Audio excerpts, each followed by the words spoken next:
Beauty parlour কাকে বলে একটু ভালো করে বোঝাতো আমাকে। স্যার আমি বলবো বিউটি পার্লার কাকে বলে। বল।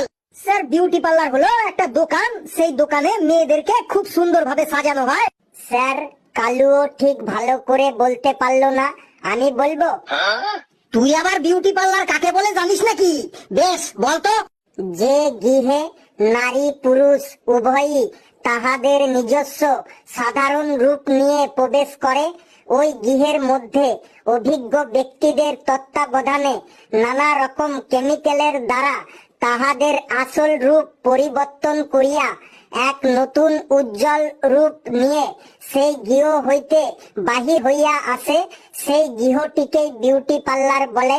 তাই নাকি? হ্যাঁ স্যার, লেবু ঠিকই বলেছে। আমি দেখেছি আমাদের পাড়ার রানু, বুচি, টুম্পা বিউটি পার্লারে ঢোকার আগে ওদের একরকম দেখতে ছিল, আর বেরোনোর সময় ওদের রবিনা ট্যান্ডন, রানী মুখার্জি, দীপিকা পাডুকোনের মতো লাগছিল। এই কালু একবার